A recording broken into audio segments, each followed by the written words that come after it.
Hello and welcome to Beatrice Weekly Health Tips. Today I'm going to talk about acidity alkalinity. It's a subject that brings a lot of confusion, a lot of questions. I've read a lot of books about it, articles and bloggers and etc. And I find that it's a subject that is very often poorly explained and leads to a lot of false beliefs and confusion. For example, you hear phrases like, you must eat alkaline food in order to be alkaline. This is false. You may hear phrases like, meat is acidic, so if we eat meat, we become acidic. This is also false. Third phrase, the body must be alkaline in order to be in good health. This doesn't mean absolutely nothing, because it all depends what we're talking about. When you say things like that or you hear things like that are just very general, it really doesn't mean anything. And when you're told, well, you need to eat alkaline because the body needs to be alkaline, what are we talking about? What needs to be alkaline? Are we talking about your urine, your blood, your breath, your vagina, your stomach, your esophagus? All these places have different acidity alkalinity level. So let's see, I'll try to summarize what's important to retain in a few minutes. So an acid is an element that is going to release positive electric charges. An alkaline or base is an element that captures positive element. We're talking H+. H+ is a proton. What is the pH? The pH means hydrogen potential. It's the number of hydrogen H+. So there is a classification of product, food and liquids or elements that are measured on a scale according to their concentration in pH, in H+. This classification goes from 0 to 7 and 0 to 14, and 7 is considered neutral. So for example, the pH of the saliva is 8, but the pH of the stomach is around 2, very acidic. The pH of the intestines is around 6, 9. The pH of your urine is usually acid. It needs to be between 5.5 and 6.8. And it actually needs to stay acid because kidneys' main function is to eliminate acids. So if your urine pH becomes alkaline, what does it mean? Does it mean that you are alkaline? No, not at all. The urine pH does not represent the level of your acidity in the body because it varies a lot.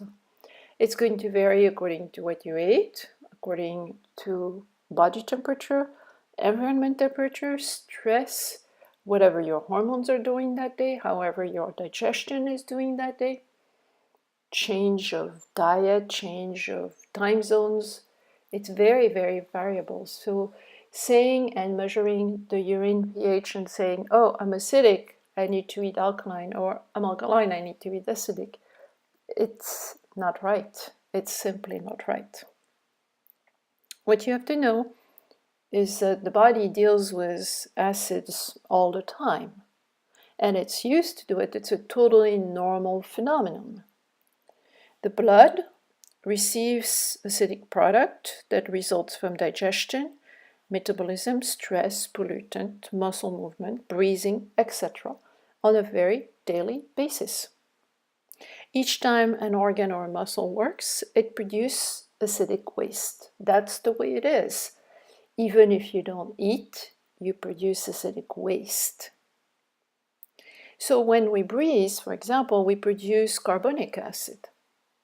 When we sink, we produce phosphoric acid. And when we exercise, we produce lactic acid. So the body is made, it's built to know what to do with these acids. The only problem occurs when the amount of acids exceeds the body's ability to process them.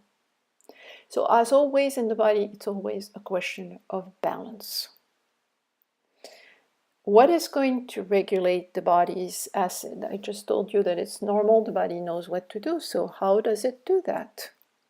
The very first way is kidneys. The body excretes the acids through the kidneys. This is why the urine needs to stay acid. I don't want my urine to be alkaline, because if my urine is alkaline, it means that I'm missing my minerals, I'm losing my electrolytes, and that's not a good idea. The second process is breathing. The H plus is combined with bicarbonate ions, which is going to form water and carbon dioxide. And when you expel that through your breath, this is the way the body deals with acidity. If those two mechanisms are not working very well, then the body is going to dilute your toxins to reduce the toxic load in the blood. And this is called edema. So a sign of edema is actually a sign of acidity. If this mechanism fails, then there is another process that is put in place, which is called neutralization. Neutralization is using minerals, which are, a lot of them, alkaline, such as calcium, magnesium, potassium. And they are going to capture, because they're alkaline, they're going to capture the H plus proton to neutralize them. And then the body will eliminate them. If that fails, then the body uses fat storage. The body will concentrate the toxins, acids, into fat tissue, which is why it may be difficult for some people to lose weight at times or at any price. All these mechanisms are put into place in order to keep the blood at a stable pH, which is about 7.4, and no matter what you do, your blood is going to stay at 7.4. When the blood varies from 7.4, it's actually very, very dangerous. Serious disease and near death. So, as you see, saying, oh, I need to eat alkaline, so I'll be alkaline. No. What people are referring to generally is the blood, because 7.4 is considered neutral to alkaline. And we want the blood to stay at that number, which it does 99% of the time, unless you are severely injured and bleeding, unless you are under heavy chemical treatments. The pH of the blood, of your blood, will stay at 7.4. So that's the message I wanted to give you today. I'll talk in another podcast what are the causes of acidification, but I think I'll stop here for now. And I wish you a wonderful week. I hope you can leave a comment or put thumbs up if you like this podcast, and we'll continue next week. Thank you for your listening. Bye-bye.